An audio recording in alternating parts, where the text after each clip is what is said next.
everyone for coming to our Civic Leadership Program. This is hosted by APAPA Calgary chapter and sponsored by Chevron and the Pacific Vision Foundation.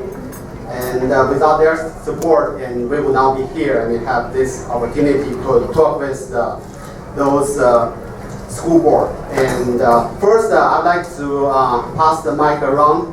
Let's everyone do a brief introduction. Just say your name, which city you are from. So let's do it quick. First, my name is Andy. I'm from Ceramon. Good evening, everyone. I'm Valerie Arkin. I'm a Pleasanton school board member. And my Livermore school board member.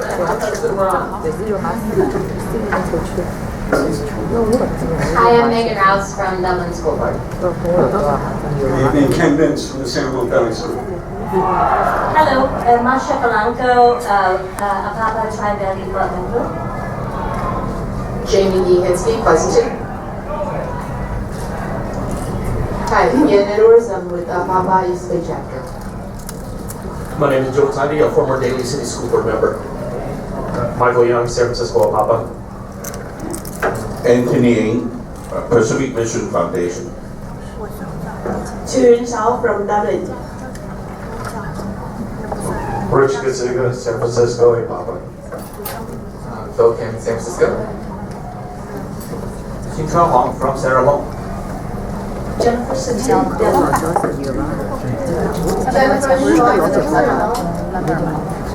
Chini Ye from Dublin. Amy Chen from Orinda. Lu Xiao from Ceramon. Ashley Zhang from Livermore.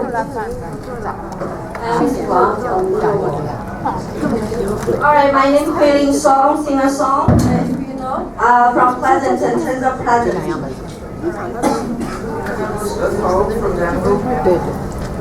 Hello everyone, Lisa from Denmark.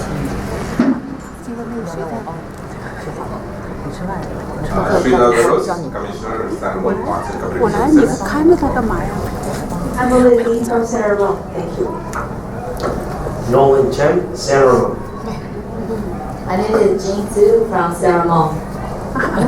Somebody, Dublin. Sophia Chen from Pleasanton. Jindu from Ceramon. I'm a APAPA member. Jiang Liu from Ceramon. Nancy Chen from Ceramon. Ben Yuan from Ceramon.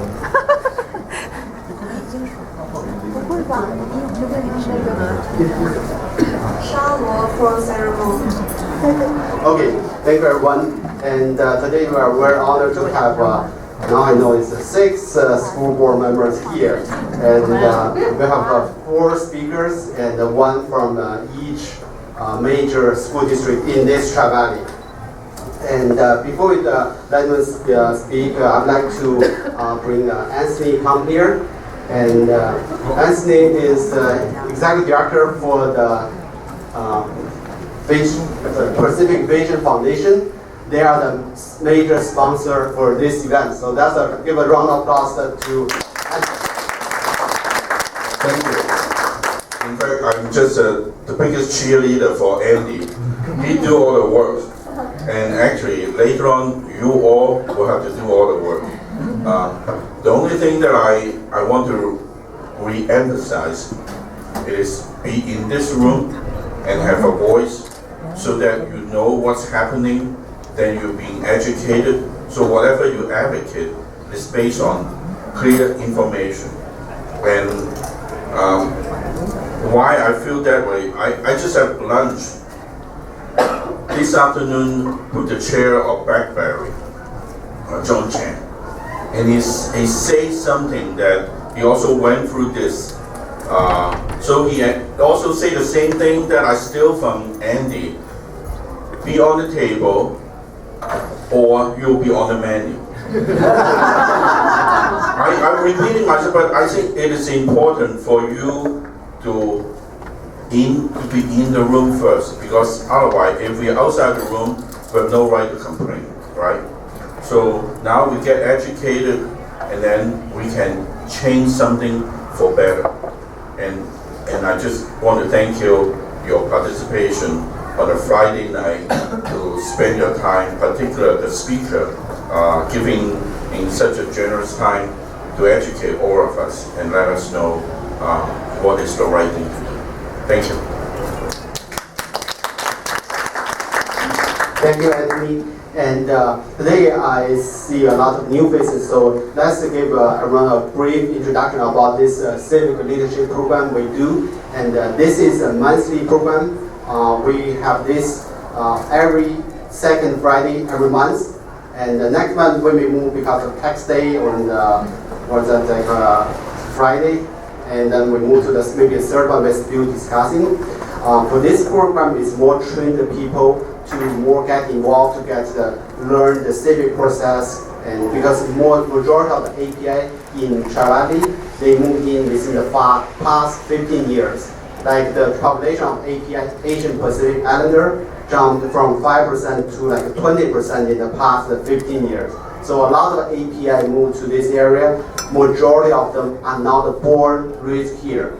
Like me, we were born and raised in another country. We didn't go through this school system. We didn't go through this civic process, so we know little about this civic work. I think that this is a great opportunity to invite the elected officials and to share the information, educate us, and to learn this civic process and to get involved. Also, I think this is a great opportunity to meet friends and get to know each other and meet with those elected officials here. We'll invite school board and city council, mayors, supervisor, assembly member, senator, and also some like district attorneys, some community leaders. For today's topic, we asked those 4 school board members to talk about the role and the responsibility for them. So just give you a view for them to get invited, get elected, what they do for their as a board member. At least if in the future you have interest to get elected, you know how the life will be. Also, they may take a couple issues, just share information with the group of what's the major issue in each district. Today we are very fortunate we have 1 school board member from each school district. And so without further discussion, I think I'd like to introduce our new star, Benjamin. And he is our intern last year and last summer. And to be frank with you, the first time I met him at our board meeting, I don't feel very accomplished. He was like a shy, but after the intern, he did a lot of volunteer work with us, and I see a lot of improvement on him. So today he helped to do the volunteer work to help everyone get registered, and today he will be the one to introduce the speaker. So okay, welcome back. Hi, thank you everybody. My name is Ben, and please allow me to make a very brief introduction to the speakers. The first speaker is Kim Mintz. Please stand up to be recognized. Yes, so Mr. Kim Mintz is currently, I believe, the Vice President of the SIV USD School Board, and he has been involved in Board of Education since 1992. And our second speaker of the day is Ann White. And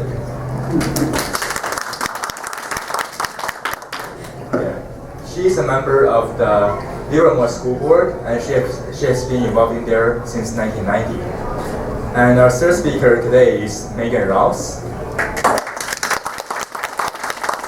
She is currently the Dublin School Board President, and she was actually appointed in 2014. And our last speaker of the day, definitely not the least, is Valerie Arkin. She is a member of the Pleasanton School Board, and she has been elected since 2008. And thank you very much. And just try to make sorry, I forgot to talk about this. For every speaker, you have 10 minutes to talk about that. And during their talk, I think we just let them talk without interruption. at the end, we'll have a Q&A for all 4 of them. They will can come here, answer your question.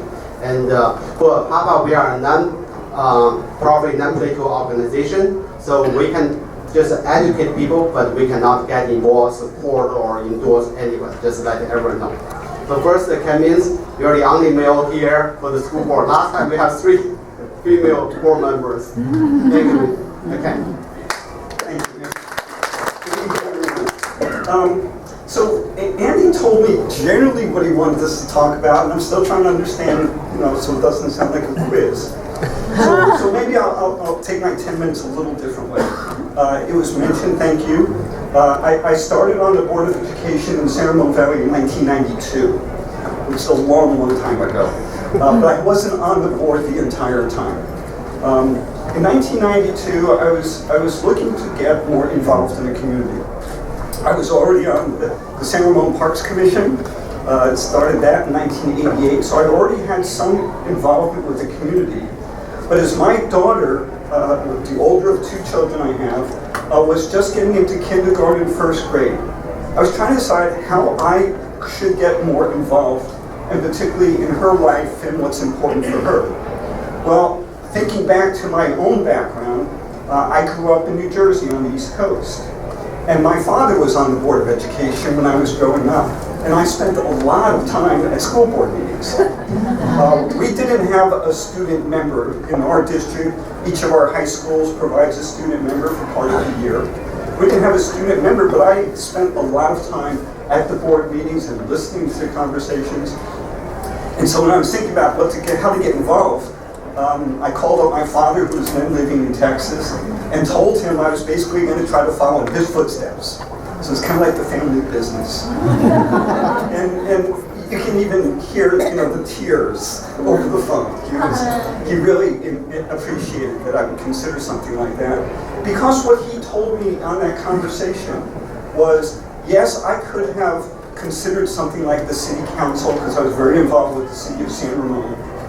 He said, though, the most important thing you can do in terms of community service is supporting that next generation, making sure that they're prepared so they can be successful in their lives.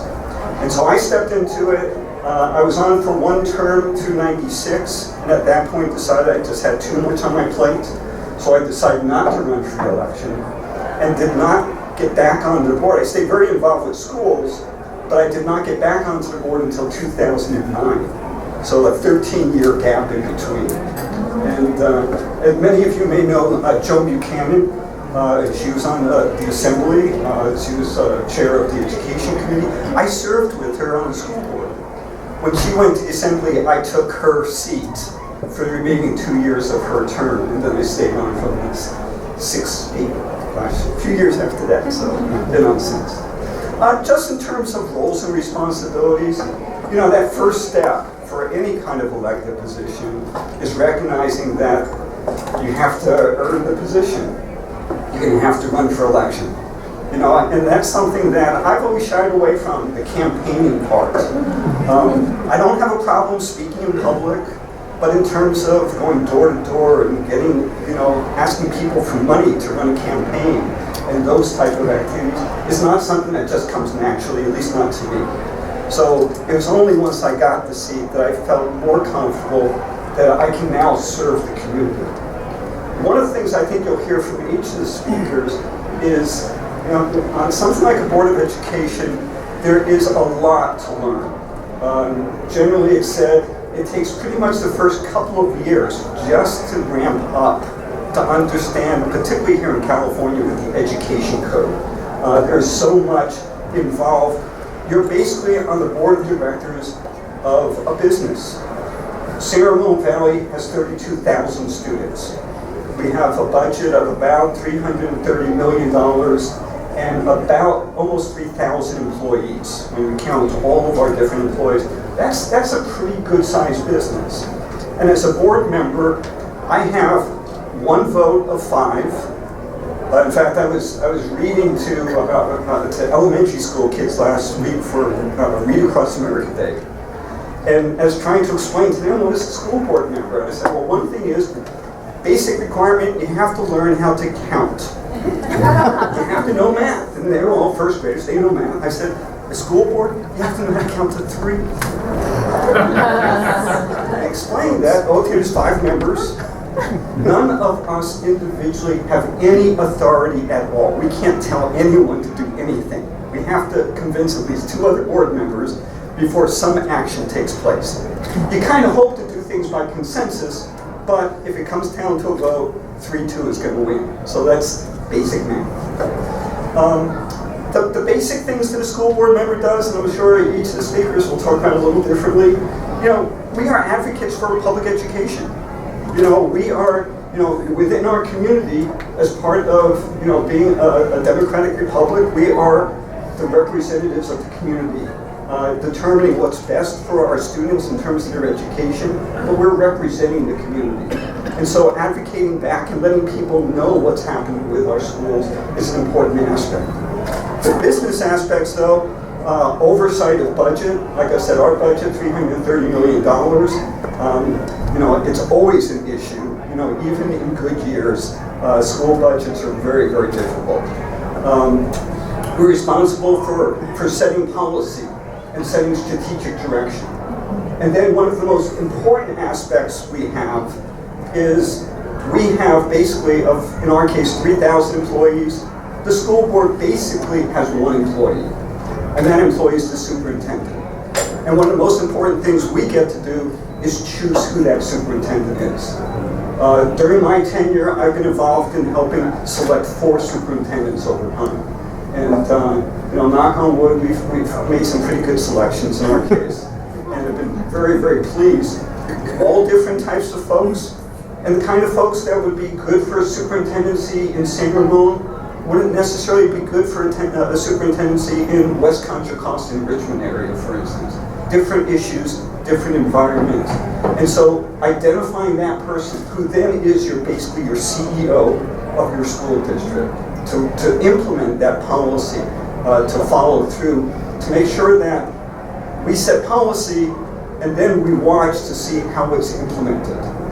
And it's up to the superintendent to make sure that happens. Andy, how am I doing about that? Maybe I'll stop there and we'll take questions with everyone. I think after that we'll take questions. Thank you so much. Another thing Ken forgot to introduce is he's also the public relationship for AT&T. AT&T is a great sponsor for APAPA. Thank you. So next we have Ann White from Livermore. Thank you so much, Ann. Thank you. I got into this by applying. There was an opening, somebody had moved out of town, and you have to live in town to serve on the school board. And so there were 13 of us that applied, and I didn't get the position. But on the other hand, after that, the teachers and the principals treated me differently.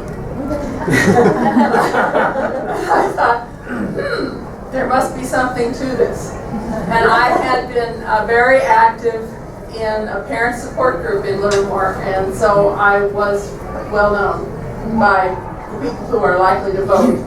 And was elected in 1990 and have been re-elected ever since.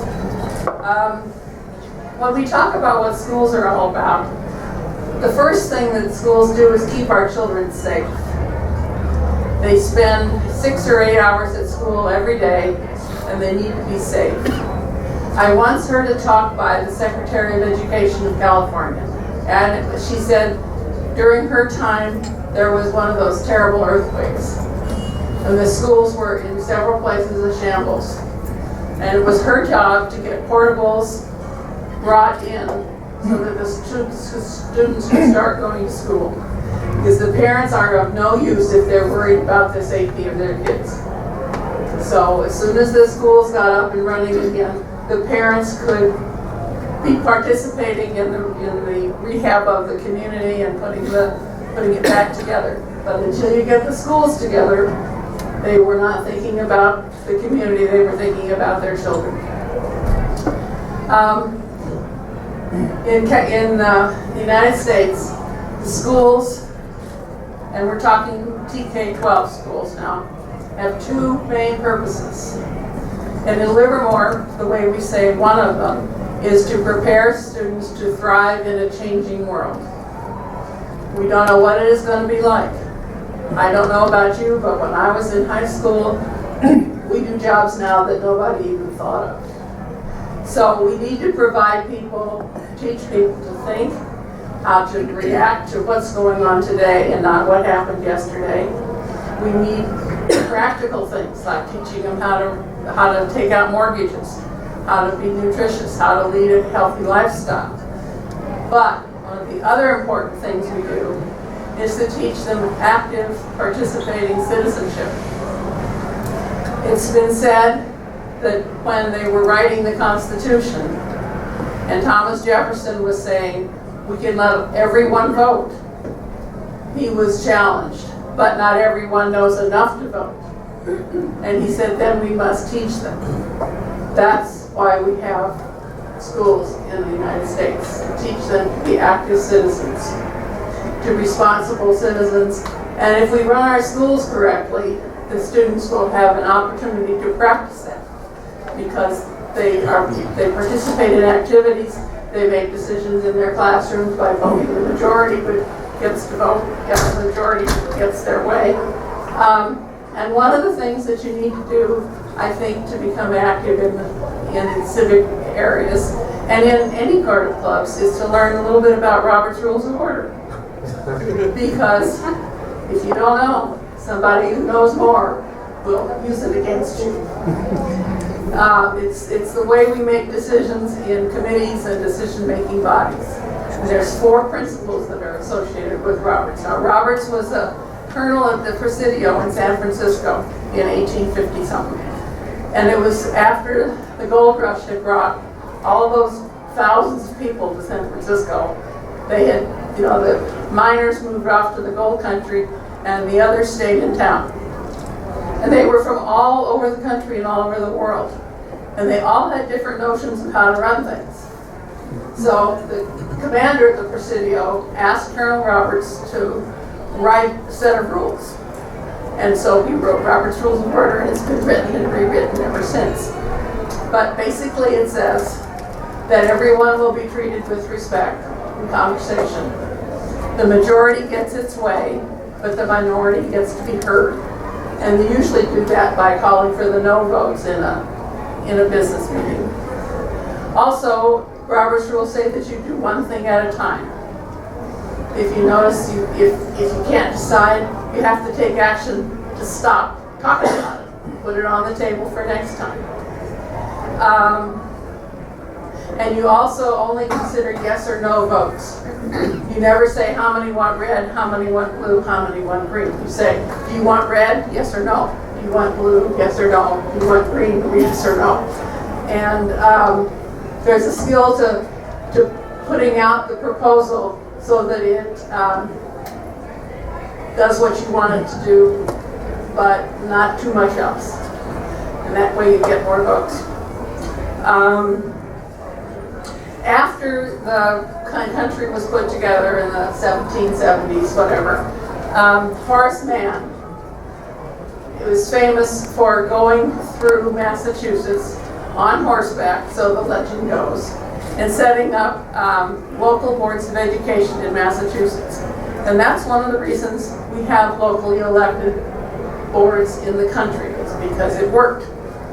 And it makes the local people in charge of the education of the community's children. And so you can have an influence on what they're taught and how they're taught and who teaches them. And to get to a critical issue in California right now, it has to do with the charter schools. Because when you have a charter school, it's not locally elected people that decide what's taught, who's teaching it, what the curriculum is. It's somebody else.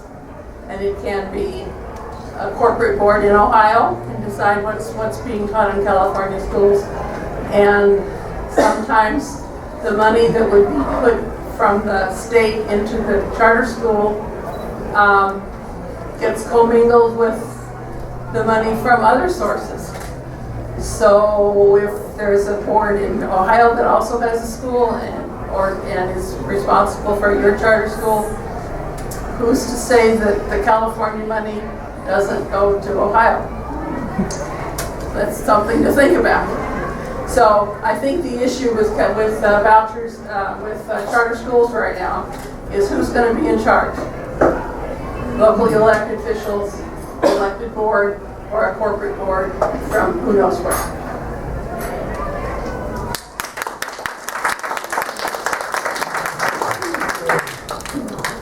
Thank you. And I heard about that news maybe a couple years ago about the charter school problem in Liverpool. So let's get started new. Next, I'd like to welcome Michael Ross from the Dublin School Board, and you are the president of the Dublin School Board. I am this year, so yes. So thank you, Michael. Thank you, Andy. Thank you, Ben, for the nice introduction. Thanks, everyone, for the opportunity to be here. I'm really excited to be here and talk about school board. I have lived in Dublin for about 20 years. I've been on the school board since 2013. Like Ann, I applied for an appointment. I'd been on the site council at the elementary school and wanted to be involved in a broader way. So I sort of, I think back, before I was involved in school at all, I had my own family, my kids.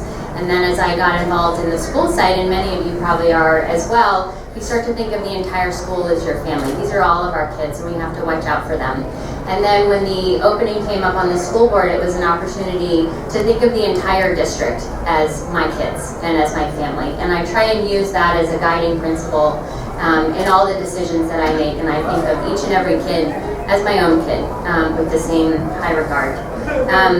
As Ken mentioned, we on the school board, we have one employee, that's our superintendent, which is kind of interesting, right? I mean, people say, oh, what about this teacher, that teacher? We have no say over teachers.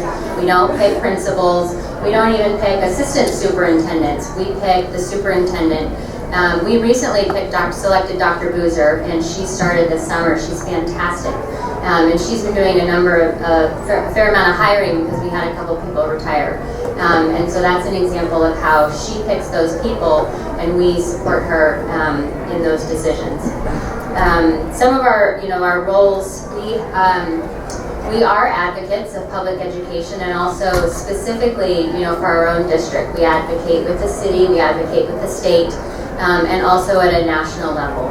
One example, in terms of advocating at the state, we in Dublin were part of a group last year that went to Sacramento to try and talk to the state allocation board so that we could charge higher fees to developers so that we could get more money for schools. So that's an example of school boards, and not just Dublin, but collaboration across other districts, getting together to do what's needed to be done to bring more opportunities for the kids. We also have a fiduciary responsibility, and so probably a lot of you know what that means, but it means that we have to give, that we have to care for the resources and put other people's interests above our own. So we have to put the interests of the kids, the community, above our own. So when we make decisions, it's not about, oh, well, my kid will benefit from this, or my friends will benefit from that. It really is a very objective look at the finances to make sure that we're giving the utmost care to all of the financial decisions that we make.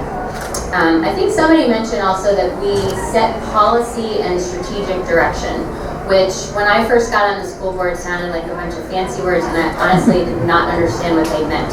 And so if you are like me, I thought I might give some examples of things that we have done that are in fact setting policy and strategic direction, and show you what that means and also the limitations of that.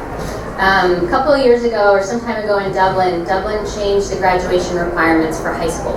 One example of that is, although the state requires 2 years of science in Dublin, we require 3.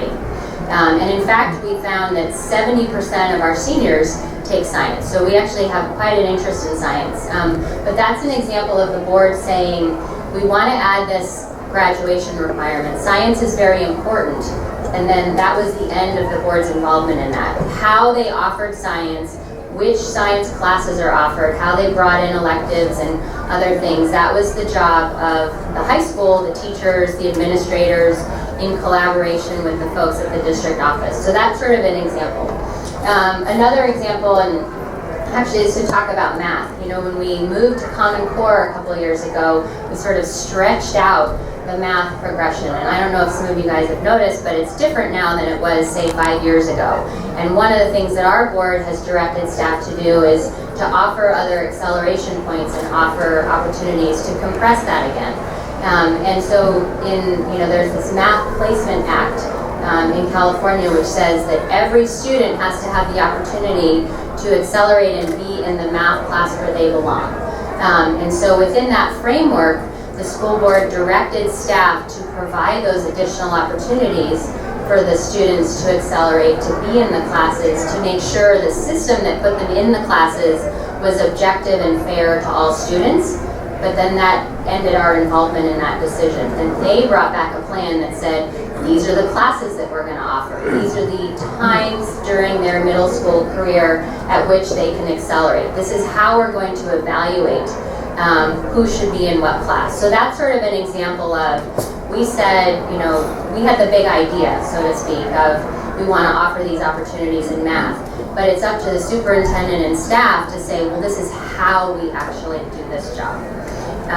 And so I think that's an important distinction to make. Another example of that is homework and grading, and this is for K-12. How important is homework? How much time should kids spend on homework? Things like that. The school board gives direction, and then staff takes that back.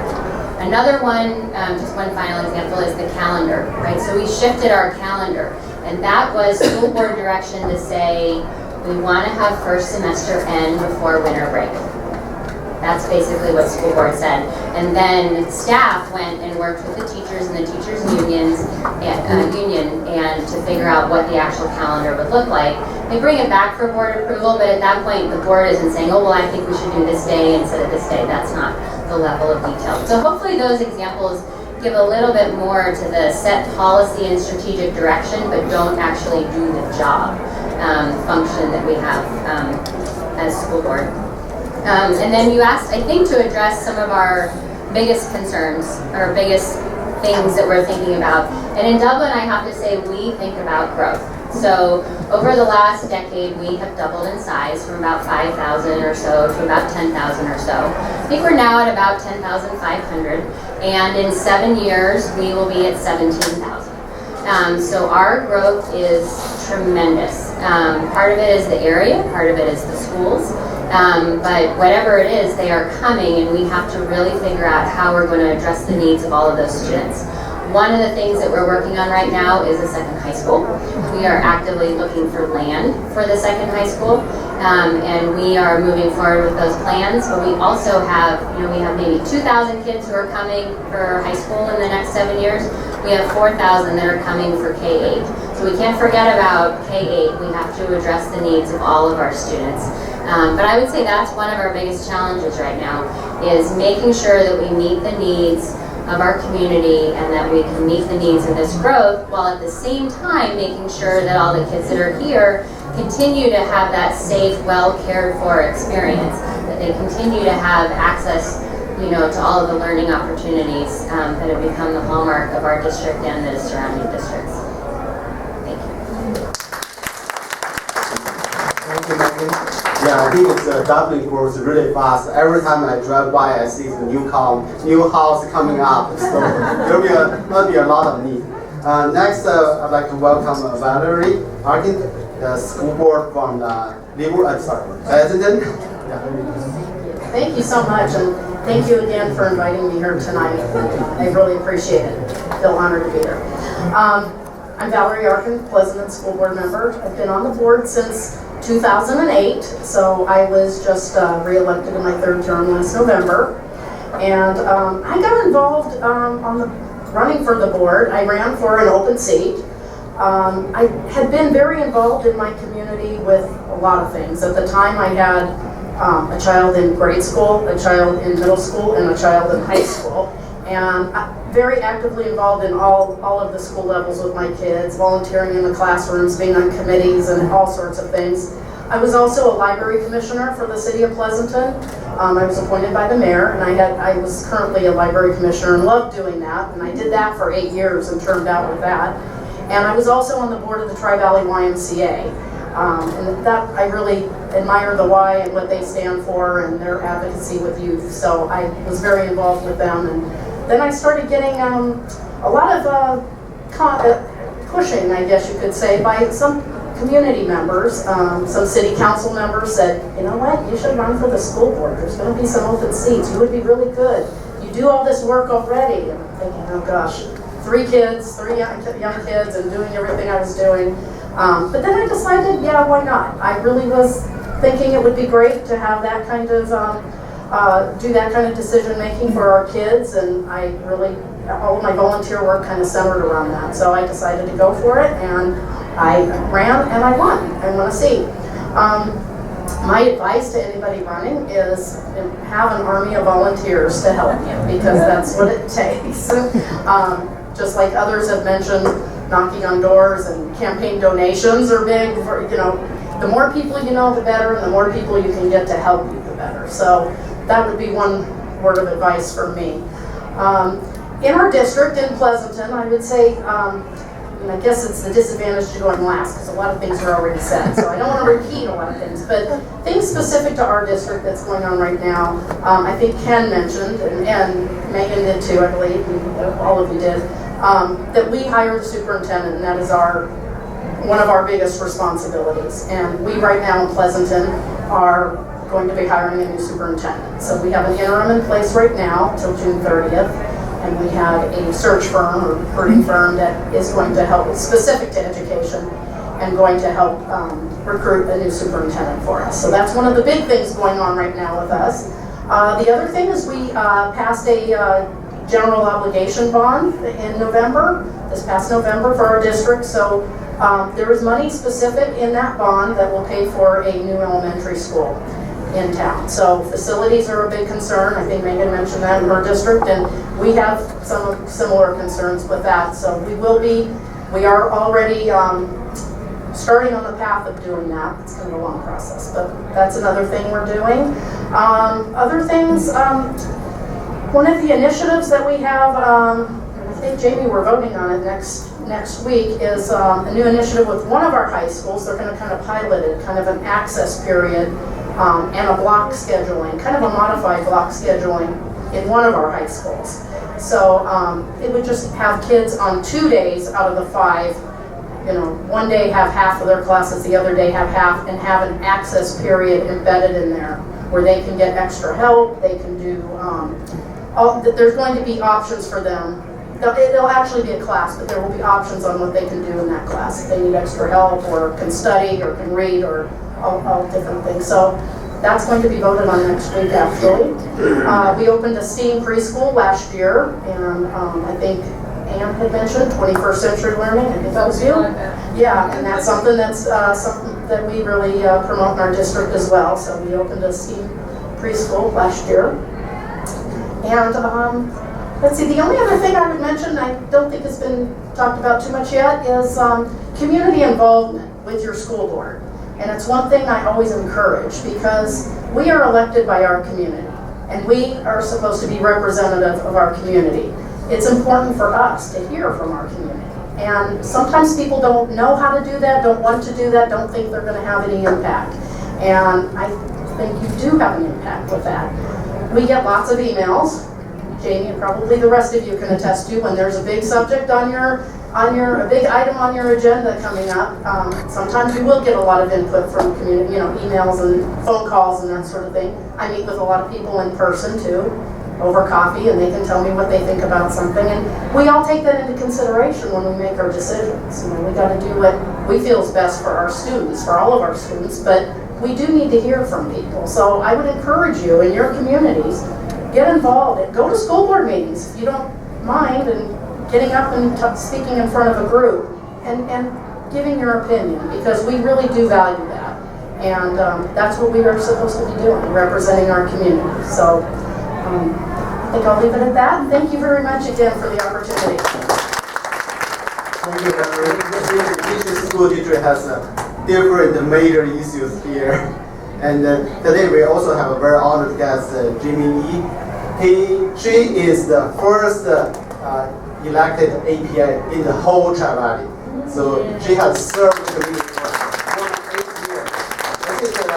to point out a very good point is I think all of you pointed out, you start to serve the community and know the community. After you serve the community and you know a lot of people, then there is the opportunity. It's very natural. You cannot go to get appointed first, where you did get appointed different places, and then when there's opportunities, it kind of very naturally kind of comes back. So next, I would like to bring four of you also, Jamie, to come to the front. I hope some audience has some questions. You can answer the question. Because we try to avoid people speak twice in our program. Jamie spoke last time. So, but you can answer the question too. Now please, anyone have questions? Yeah. I have a really quick question. I heard a lot of people have been serving the school board for many years and many terms. So really, how many terms you can serve? Good question. Most of the school boards do not have term limits.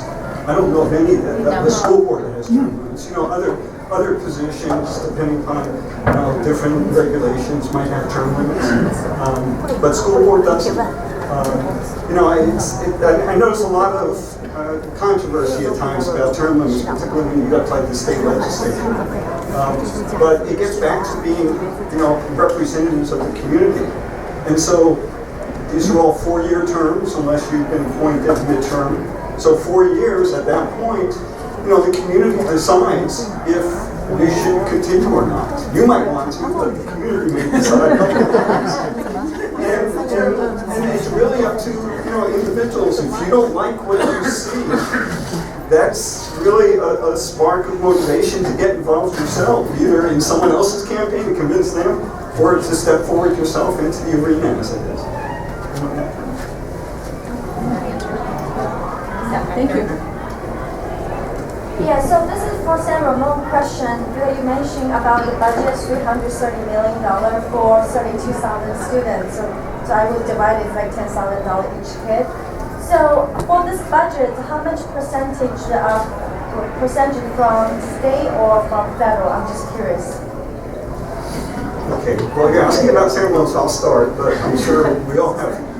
Actually, the math works out for us, at least San Ramon Valley, it's really between 7,000 and 8,000 per student. And we're one of the lowest, I think we're about the 4th lowest in the state right now. And even before the latest funding formulas that were put in place the last couple of years, we were what was known as a low-wealth school district, which meant we were receiving less than the state average for our students. Part of it has to do with the type of community we are, too. On the latest funding formulas, we don't have a lot of the subgroups of students that would, under the funding formulas, provide additional funds, supplemental funds and additional funds. About 70 to 80% of the money that we get is filtered through the state.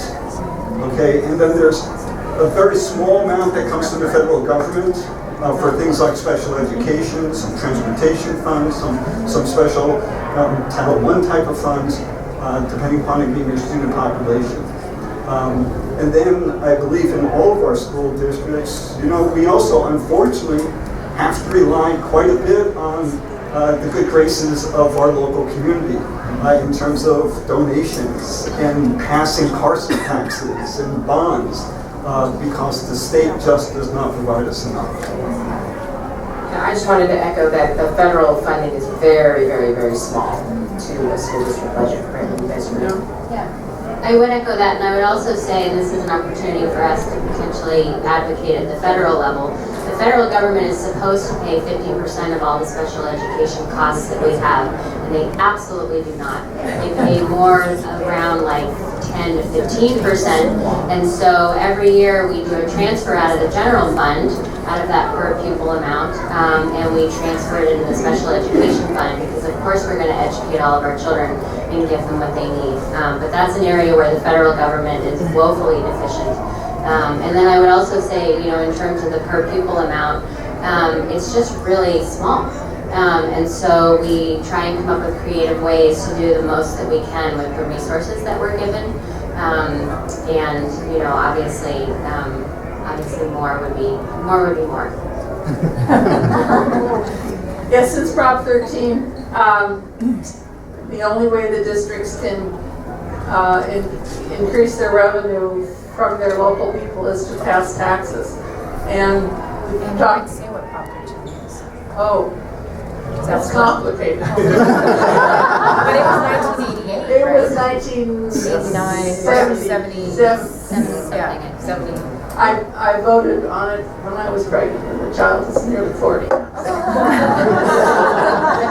was one of those memorable things, because we were traveling. But Prop 13 changed the way we pay our property taxes. And your property is not reassessed annually the way it was before. And it has to change hands, and you sell your property and somebody buys it, and then they pay their property tax based on the new value. But if you live in your house forever and ever and ever, they never reassess your house. And property that is owned by businesses is seldom reassessed because they're often not held by individuals, they're held by holding companies. So that they buy interest in the holding company, which really doesn't make the property change hands. So it doesn't get reassessed. And it's changed the proportion of the property taxes which are paid by individual residents, owners like most of us, compared to business in the state. I guess this is my chance to talk about the California School Board Association, which is our professional organization. I'm a director for Alameda and Contra Costa County, so I sit on the board of the California School Board Association. And one of our missions is to increase the amount of money that California provides its schools to teach our children. Many other states provide a lot more. We're, by some accountings, 42nd, some 46th, and if you take into account some weird factors, somebody else says 22, but don't count. It's really high 40s. And there's an advocacy day next week. It's the next week or 10 days. It's 10 days. I hope many school board members from throughout the state will go to Sacramento and talk to their legislators. You know, we talk about advocacy. You advocate for us, for your children. Our duty then is to advocate at the state legislator level, or even at the federal level. I don't know, is Eric Swalwell your congressperson? Yes. Yes, well, he's mine too. and you know, you get to be on a first name basis with those folks.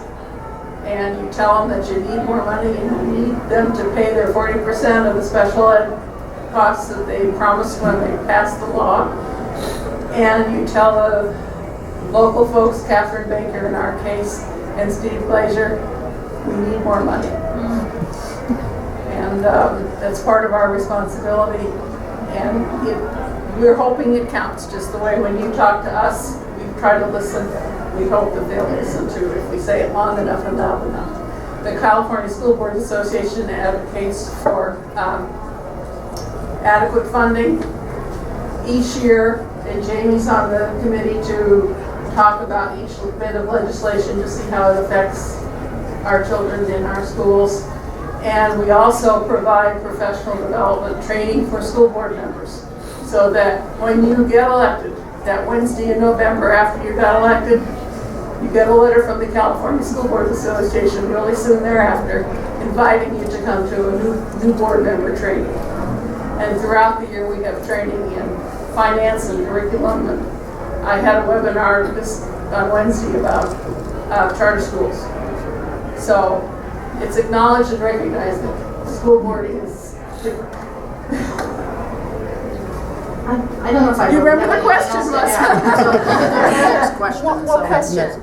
Yeah, especially for, I come from Pleasanton. So usually when people want to speak out, they have troubles, they feel mistreated or something. There must be a problem to make them, they wanted to need help. They wanted to seek help. So can you give us advice how to seek help from school board, or how to find, is there a good way to find a resolution, I mean, any way to find the solution way, the way to solve a problem from school district? Should we just go to the board meeting to do the public speech, hold the boards to telling you what, or is that there's a better way? Well, there's certain protocols for different situations. So it depends on the issue you're encountering.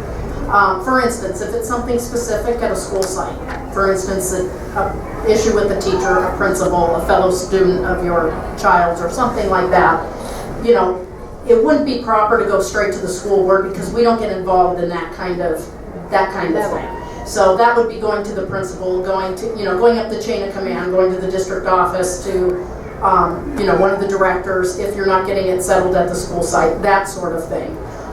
So that's it. So it really is dependent on the issue. But if there's something that's coming up on our agenda, for instance, I mentioned Jamie and I are, it's on our agenda next week to vote on this new access period for Amador High School. If there are parents that feel like they want to come to the school board meeting and say they really like it, they think their student would benefit from it, or they don't like it and this is why, they can come because it's on our agenda. So we would like people to, and you don't have to come to a meeting, you can always email us. Some people just can't get to meetings, you can email us, you can call us, you can come to meetings if you want. So for things like that we are going to make a decision on and vote on, you can contact us. That would be proper. Then how to make a general issue to get onto your agenda? Maybe that's a better question.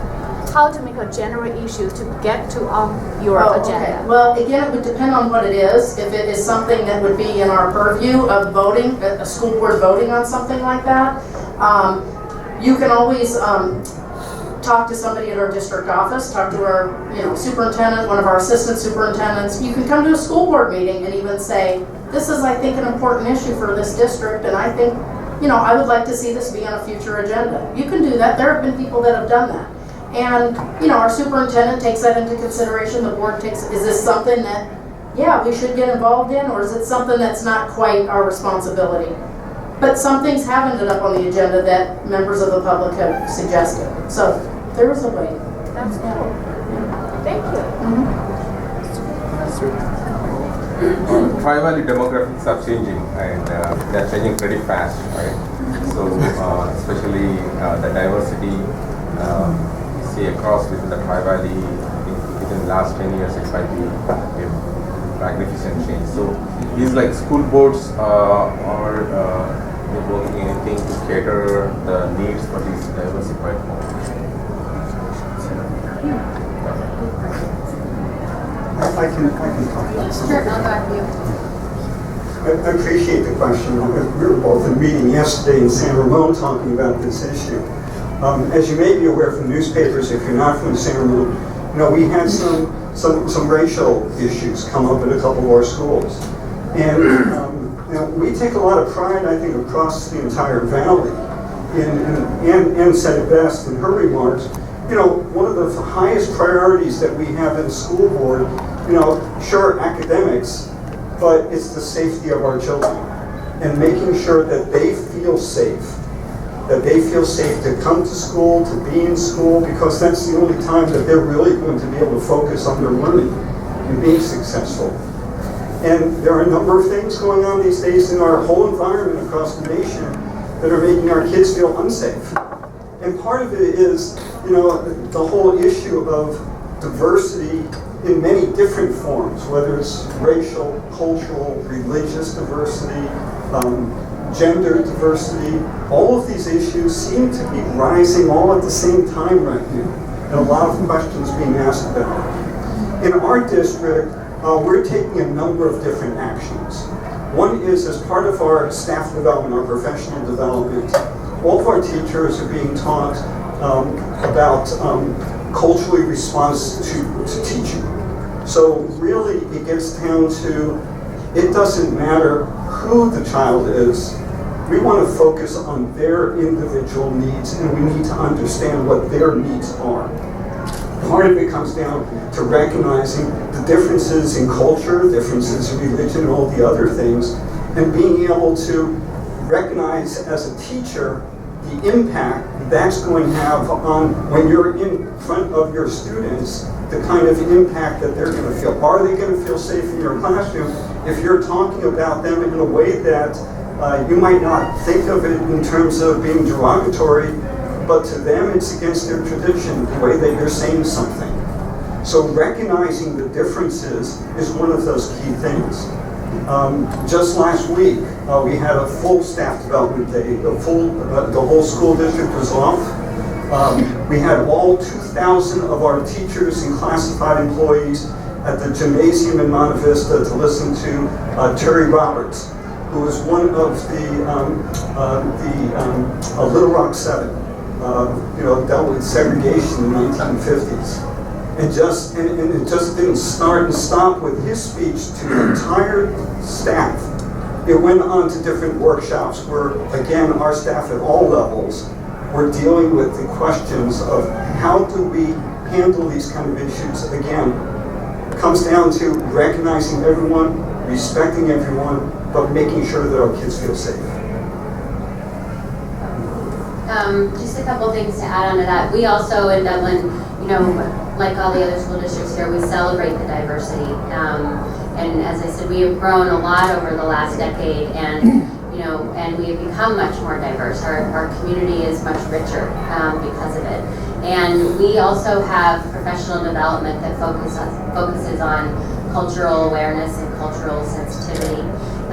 We also recently took a step. We passed a Safe Schools resolution in January, I think it was. And this was a resolution that reaffirmed that every student in our district is entitled to education in our schools.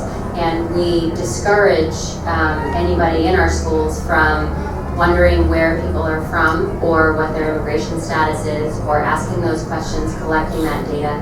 And we are very firm believers in making sure that our schools are a safe place for all of our kids, and embracing our diversity and really supporting our community in every way that we can.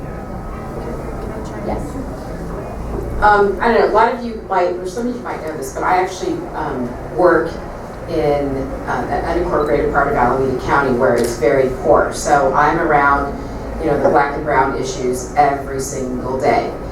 And this racism stuff has been going on for a very, very long time. Like just even with all the Mexicans that came to California a long time ago, there was the Southern and Northern Mexicans that always had the huge rifts, right? They were huge gang issues. There still are. The Norteños and the Sureños. That still exists. It's been around. And one of the things that's really interesting to me, my parents were both, my dad was actually born in Michigan, but went back to China when he was really little and didn't come back until he was 14. My mom was born in Shanghai and came to the U.S. by way of Hong Kong. And they've been here, since the late 40s. And I was born here. But what's interesting to me is when we were, when I was growing up, it was mostly just only Cantonese people. There were hardly any Mandarin-speaking people. You've never heard it. Although my mom is fluent in Mandarin, Shanghainese, and Cantonese, we never heard her speak Mandarin at all. And so now there's so many, Mandarin-speaking people, and there's lots of Cantonese-speaking people. And so I kind of think of, the different regions of the Chinese, almost like this Norteño and Sureño thing. They are notorious. I mean, they go to jail, they're doing gang activity, they're very aggressive, and they only want to protect their own people from their part of Mexico. And so it really makes me afraid, and I just, with so many Asians moving to the area, that I just really hope that we are not doing or going down that same road. Because we are all here for the same, basically the same reasons. We want to have a good life, we want to raise happy families and have, go on vacations and be with family and be healthy. And I just, my biggest hope is that everybody's got to come together. No matter what ethnicity you are, what your upbringing was, your cultural background, your religion, everyone needs to come together, because what happens is when there's this divide and this violence and this tension that happens, it's not healthy for anybody. It causes mental health issues. It makes kids feel unsafe. It divides neighborhoods, it divides communities, and it really just needs to stop. And yes, this training in school is great, and our teachers need to be trained, but it really starts at home with you and the way that you raise your kids and how you talk to your neighbors and to your friends. So that's my little pitch about diversity and inclusion. There's nothing else to say. Let's have any questions. All right. Speaking of the diversity, so I have been in the States about 25 years. So I think this is the year I'm really getting into politics. I mean, I have been citizen for a long time, right? So this year I noticed there's because in the past I don't really pay attention to many politics in Democratic, Republican, either way. I mean, one way or the other, we will be fine. So, but this year I noticed because of involvement, I noticed some of the in Asian community, people start talking about this Asian detail category. So I'm not sure whether you're familiar with. Basically, they were talking about a lot of Asians they're not happy with. They try to divide the Asian into Filipino, Chinese, Mandarin Chinese, Taiwanese. So people were saying why they are not dividing white into European white, Spanish white, or Mexican white or Hispanic. So in the past, I never really checked. But then, because this elections been going on kind of wild, so then I heard in the community they start talking about, on some of the Chinese WeChat group, people with some of the Asian family, they're very mad about having that detail in the elementary school. So my kids are already high school, so I don't see those four. But with some of the elementary school, they have those detail category. They say Mandarin, like Chinese mainland, say Taiwanese, or like, yeah. So I'm just curious how if they do ask that question, I think it's because they want to make sure that they have translation and language available to the different populations, because there's different Indian languages, there's different Middle Eastern languages. So that's what they're trying to do, is make sure that they have.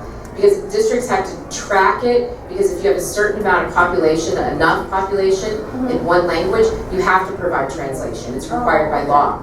So if they don't ask you, then they don't know, how many people, speak, whatever, I can't think of language, Korean, or Tagalog or something. Right, yeah, so you have to know what your numbers are, but it isn't to be discriminatory. Okay. But at the same time, just on a little note, my kids are half white.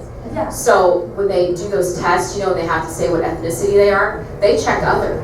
And that always really bothered me, because there wasn't one for their ethnicity, because they're half Chinese, half white. They checked other. So how demeaning is that?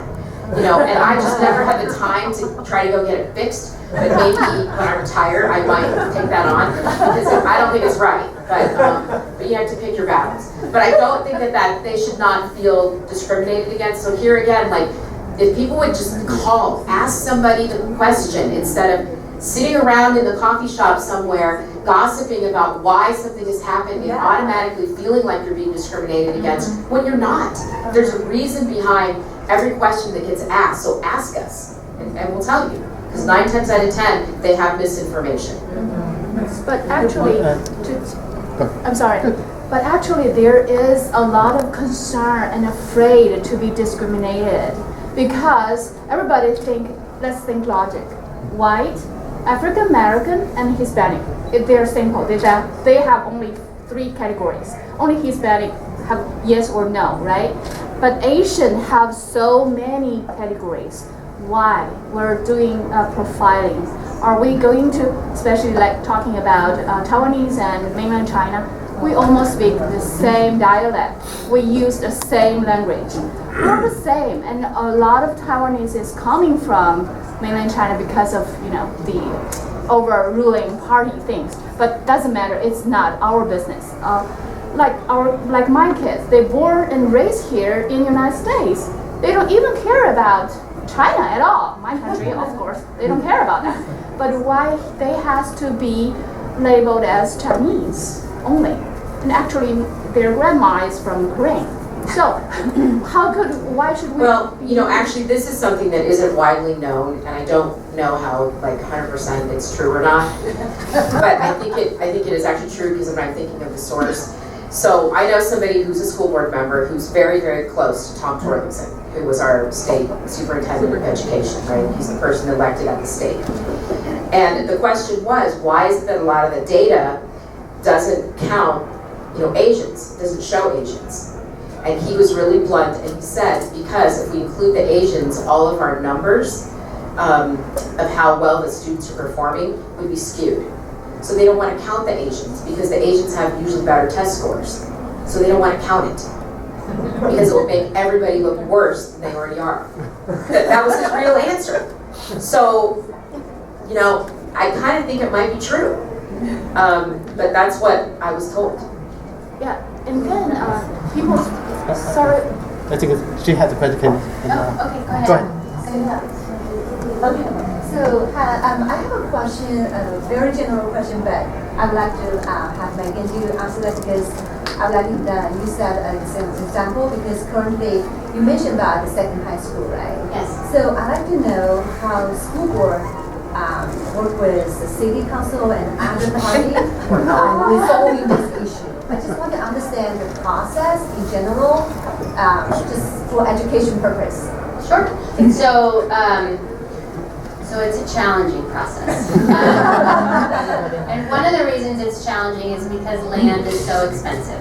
So if we could go back in time, and I think I was saying this earlier to a smaller group of people, if we could go back in time and have land set aside for schools, sometimes land is set aside and designated as a school site, and what that means is that the school district can come in later when they need it and pay full market price for it, purchase it, and then put a school on it, right? So as we look out in our community and look for a piece of land, land is maybe $3.5 million an acre, right?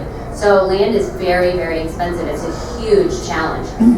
So we start now from a position of needing to acquire a piece of land. And it's just, you know, it costs so much to buy the land, and then what is left to build the school, right? So now in Dublin in particular, we're almost completely built out. And so we're looking for high school land, essentially anything that didn't have already houses or other buildings on top of it, we're looking at. And we're looking at land that has things on top of it. You know, for example, we're looking at the Carl Zeiss Meditech office building, right, as one of our potential high school sites. So we, and this is an example again of how we really do our business. The school board said, go out and find all the pieces of land that we could potentially use for a second high school. And then we sort of narrowed down that list over time. You know, we try and work with the city to the extent that, you know, we want to be partners with them. But at the same time, you know, the city doesn't own this land, right? This land is owned by private people. And some of the land is owned by us, right? We're looking at some of our own school sites. So to the extent that we can partner with the city, that's very important. But when we look at, say, for example, the Carl Zeiss, you know, office building, the city isn't involved in that discussion because they don't own the land. We're talking to the landowner. And actually, if you sort of follow through the process, let's say we purchase some piece of land and it's not currently set to be a school. We would have to go to the planning commission of our city and request that they redesignate that land to be a school.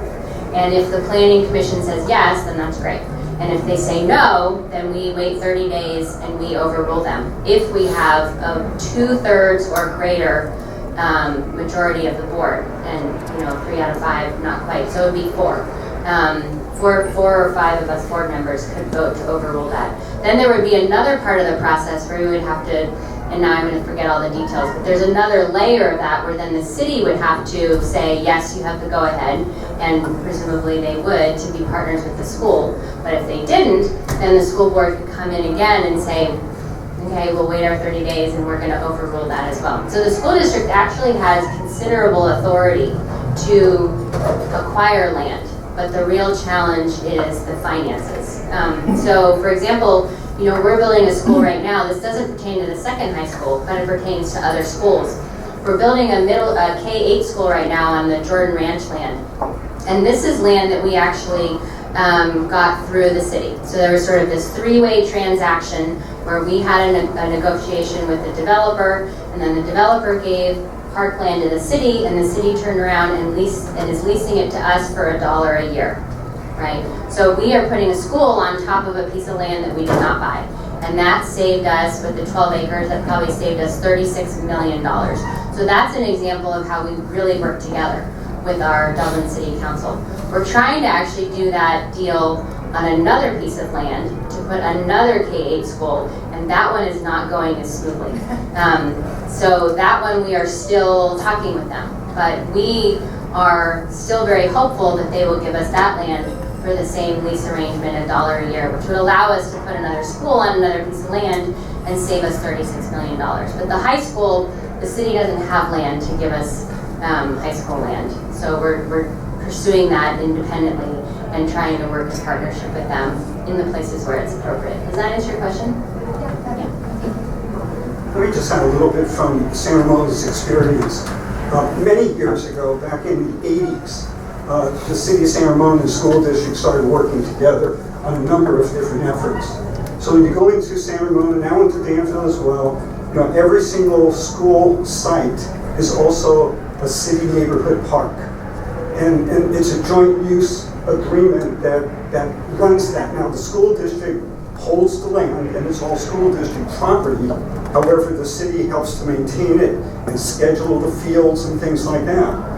Like I said, it started back in the 80s, and over time, that cooperation continued to build to the point where the city helped the school district build several gymnasiums, 2 aquatic centers, a performing arts theater that would have been much smaller if the school district alone had done it. And as was, Megan was talking about the developer being involved, for those of you familiar with Doherty Valley, and a development agreement that well over 20 years ago actually set aside properties for schools, and the developer actually built the schools. 4 elementary schools, 2 middle schools, and a high school. And then, even then, we still needed another elementary school, which we just opened up this year. And based upon that feeling of cooperation, the developer provided the land, the city helped with a portion that was supposed to go to them, and then with a general obligation bond, we were able to build the elementary school, Bella Vista, for about $35 million, which is something we could not afford if first we had to find the property, pay for the property before we even started to do that. So a lot of it has to do with the cooperation. San Ramon, Danville, the fire district, the school district meet together on a regular basis to talk about common interests. And just that relationship, as these kind of issues come up, you can't always solve them, but it really helps when all of your elected officials are working together. So it is possible, but it is really, really tough once the land's been put aside for building, and then all of a sudden, the city recognized, oh, well, wait a minute, we need to put our kids someplace. It's up down to the school board to figure that part out. In Livermore, for as long as I can remember, every month or 6 weeks, 2 electeds and the CEO of the agency meet for breakfast. That's 2 school board members and the superintendent, 2 city council members and the city manager. And in Livermore, we elect the park board. And so there's 2 park board commissioners and the general manager of the park district. And one of our singular, awesome example of cooperation is we were sitting around having breakfast one day, and I was on that committee at that point. And you know how you do once around what's coming up in your agency? And every one of us, all 3 of us said, we're going to need to pass a bond. We're going to need to pass a bond. We need a library. The parks people said we need to pass a bond so we can build a rec center. We needed to pass a bond just on general principles to upgrade the schools. And as we walked to the parking lot, my superintendent said, I have an idea.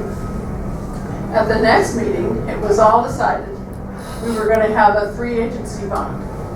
Had to go to the state legislature to get special legislation to allow that. But the Livermore School District led the effort, and we passed a $150 million bond.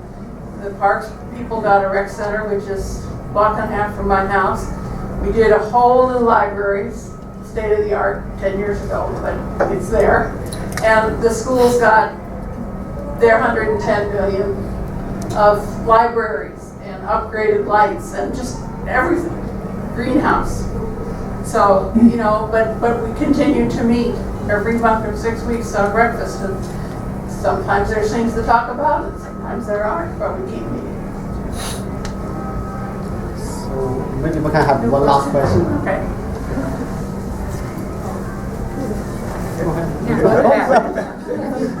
So, as other people have mentioned before, Asian Americans are one of the fastest growing demographics, but also one of the least politically active. And how do you convince a sort of insular community like that to think communally, and to not underestimate the power of local? So how about Andy?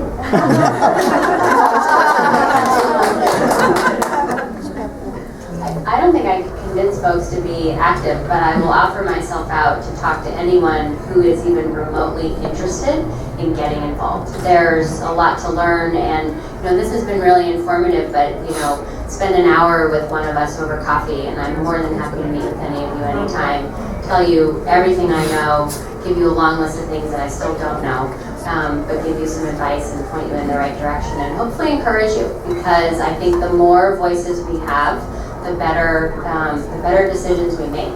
We have a board right now of 5 people that really approach things very differently, and it brings a lot to the conversation. So I think expanding that even wider and getting more voices will be good for all of us. You know, I think that you know, I don't know. I think just culturally, you know, Chinese people don't really want to get involved, and so we're trying to change that, right? That's why you guys are all sitting here. I'm going to assume that everybody in this room wants to be involved, right? Right? Is that true? Yeah. And you're just trying to figure out what committee or what commission you're going to be on, right? Yes. How? Okay, so if you wanted to be like on a city commission or something, go talk to the mayor and just say, hey, I'm ready. Appoint me. You know, what have you got? That's all you have to do. And I know that's not in our culture to do that, but you just have to ask. There's nothing wrong. They're not going to think you're rude. They're not going to think that you think too much of yourself. You know, all those things we get told, you know, as Chinese people, we're not supposed to do. It's okay to do it here. It really is. So just ask. Just call up, make an appointment with the mayor and say, yeah, I want to be on a commission. You know, what's open, when, you know, tell me how it works. You know, or talk to one of the city council members. You know, same thing with school district stuff. You know, talk to the principal. You know, what's here at my school site. You know, we're all happy to talk to you about the school board, but there's lots of other places to get involved too. The education foundations, other nonprofits, the YMCA. If you're in the animals, you know, there's all the nonprofits around dogs and cats and, you know, senior citizens or senior citizen, you know, groups. I mean, you name it. There is a nonprofit that is something you are interested in. And just go volunteer, you know, or just go to one of their meetings, or, you know, to meet with somebody who's already on their board and just start talking to people. They're eager for people. They really want you. They really, really want you. And you just need to say, I want to be involved. That's all you have to do. And you will have tons of invitations. Trust me. You know, one of the things I think we're finding, you know, as we look at subgroups within our school district is, you know, those folks that are, you know, from cultures that are much more focused on family, which is not a bad thing at all. It's actually a very positive thing. But what we need to do as a community is expand that family that was said earlier about being part of a larger family and thinking of your community as part of that family. And we're seeing it in things like our PTAs. All of our 36 schools have PTAs, for instance, parent-teacher associations. And what we need to do is just ensure that everyone, the word keeps coming up about being involved, is stepping away from your comfort zone of your family and looking at that wider way that you can be involved. And plus, you have a lot to offer to the rest of the community. And still find all that family time. Don't get that. That's so important. But it really is to really reach out and be part of the community is what's going to make the difference. And it starts by making sure you're registered to vote, that you're following the issues, that you're getting involved that way. But then taking that next step, volunteering, and even looking at the possibility.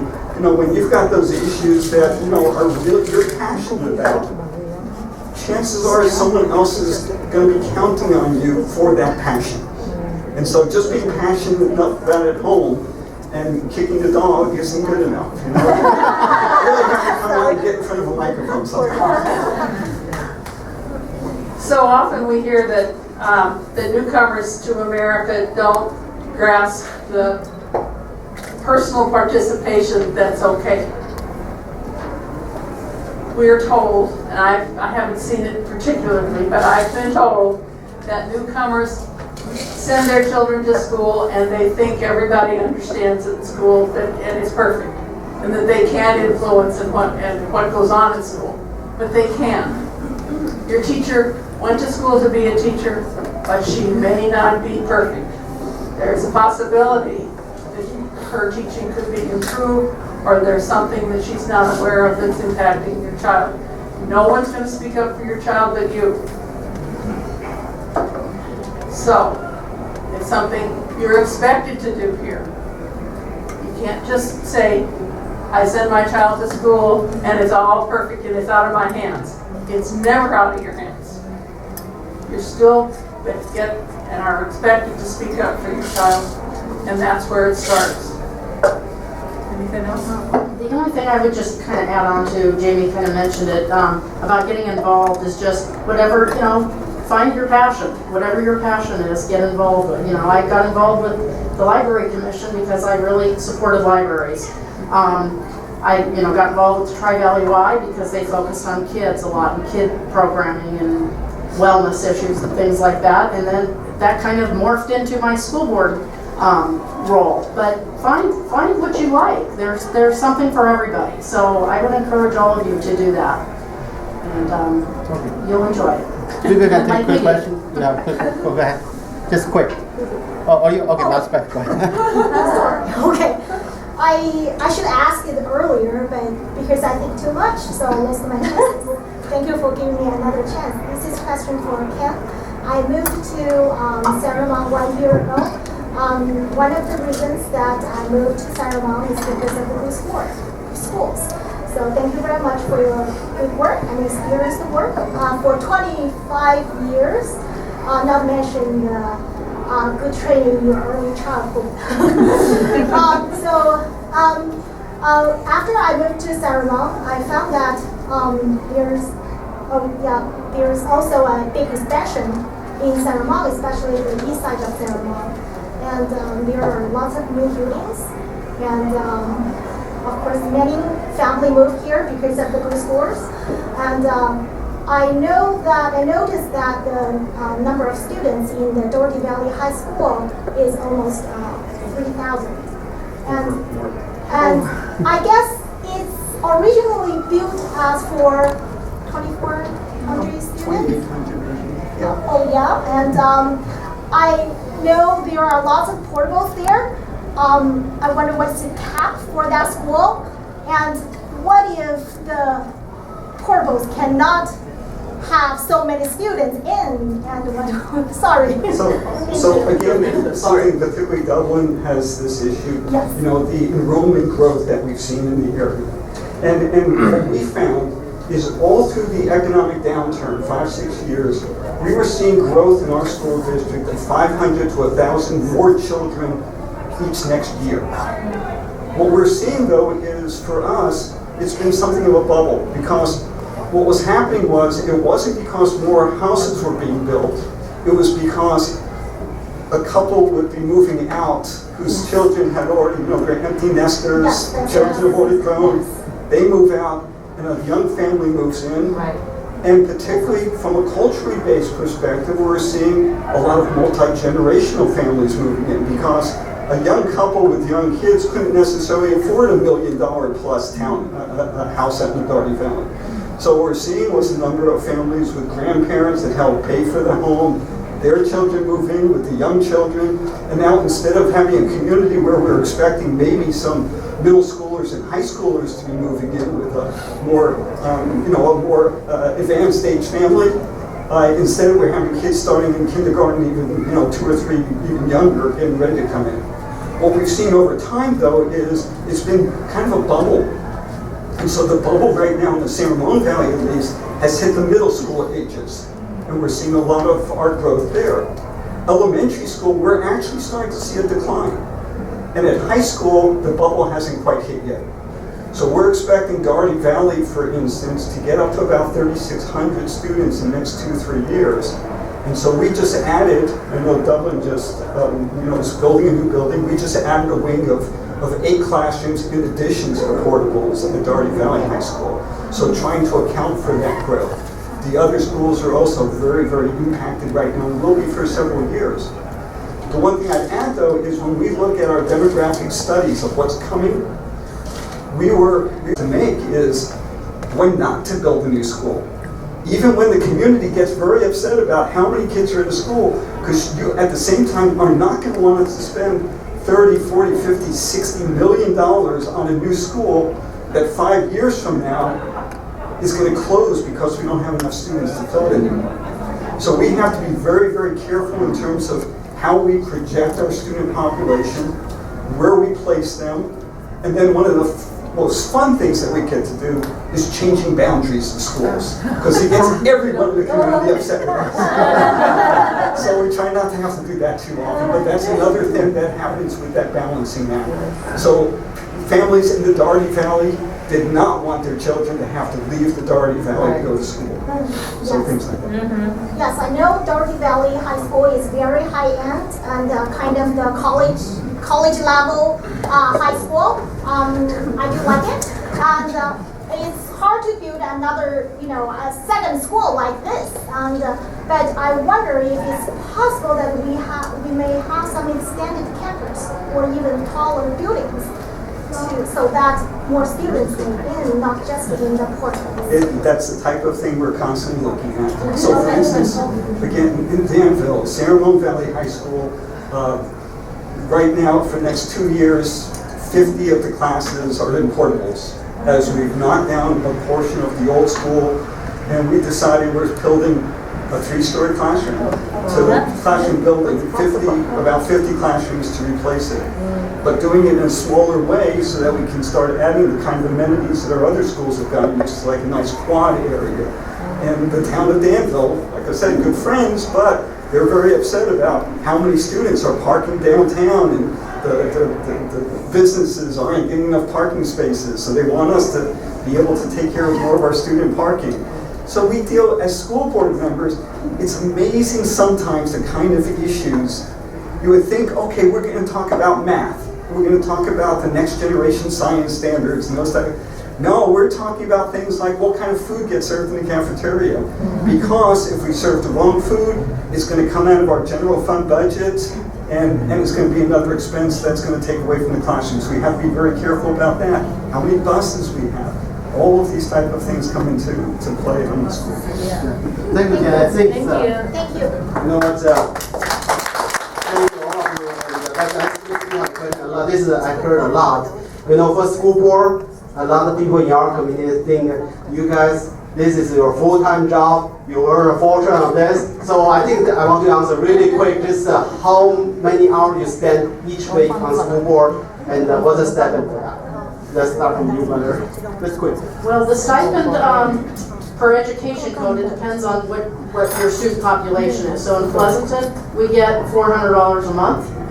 And that's before taxes. Important to say. And the amount of time, it really varies. There are some weeks that if we have a board meeting and we have a lot on our agenda, we could be reading a lot of material. If there's a lot of people contacting us as well, we might be responding to emails, meeting with people. That could take up an enormous amount of time. There are other times it's not so much. So and we're on committees and other things too that take up a lot of time. So it really does vary. It is a labor-intensive type of role. I will say that, just like city council members are too. But the amount of time does vary. But it is a big commitment. She's right. Some days, some weeks it's heavy, and some weeks it's not so heavy. We also get $400 a month. We somehow 6 or 8 years ago we passed a resolution so that when staff gets a raise, we get a raise. It's allowed. It's a lot. You might look into that. And I had a friend one time who calculated it was about 20 cents an hour. And you know, that doesn't sit very well. So I think of it as an offset to the gasoline I take to drive to the district and here and there, that I probably have a set of different clothes that I would have if I wasn't on the school board. So you have fast food occasionally, you know. So that's where it goes. If you think about it as pay, you think well, in Dublin, we are paid $240 a month. In part, that's because we've been under 10,000 for a long time, and now that we are over 10,000, we will get a raise starting in July. I thought we were going to get $480. For some reason, I thought it was double, but it sounds like it's $400. Neither here nor there. And I would say, and I've been asked this question before, so I've given it a fair amount of thought. I would say I spend on average 20 hours a week. And I also have a business, which is very clearly a part-time business, because you can't do 40 hours plus 20 hours plus, you know, being a parent. So, yeah. Yeah, I was going to say the same thing, 20 hours a week, but it also depends on how many committees you're on. So I do, as a board member, usually you serve on other committees. So, you know, like I'm on Economic Vitality in the city. Valerie's the liaison on the city school district committee, right? So there's all these different committees that we sit on.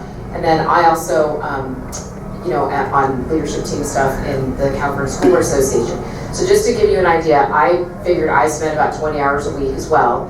But I'm really, you know, I call people, I write emails back to each person, you know, so I take all that stuff really seriously.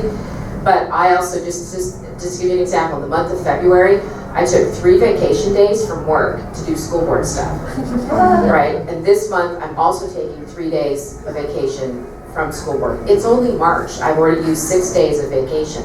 So I bought an extra week of vacation at my job, which actually cost me a lot to do. And it doesn't count towards the time that I took to buy vacation. I can't count any of that towards you know, retirement or whatever. So I lose those days towards my service in the county.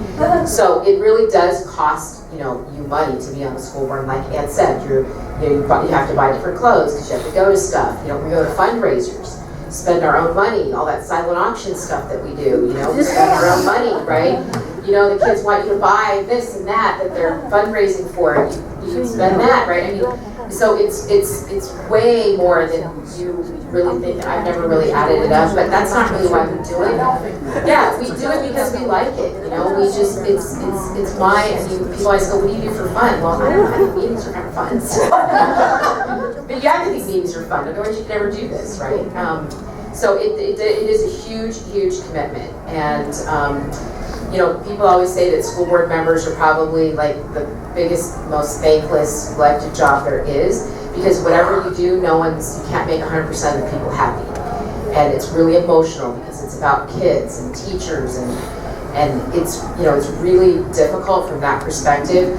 But, you know, we really feel like we're advocates and, you know, loud voices, and we do this because we feel like we're effective and we can advocate. And I came up through the PTA world and really learned all my advocacy from PTA, was on the state PTA board for 8 years. So it's, you know, you gotta love it, right? So also about $400. Check comes in at $369. That's after Social Security, but that's not taking taxes out, so my accountant will be on me next month. You know, yeah, about 20 hours or so. I've never really counted, but like like been said in terms of committees, I sit on the Street Smarts Committee with the towns in the county. I sit on the Emergency Preparedness Board, a couple mayors. Inside the school district, the Facilities Oversight Committee, I'm liaison to that, and the Safety Committee, and the Digital Citizenship Committee.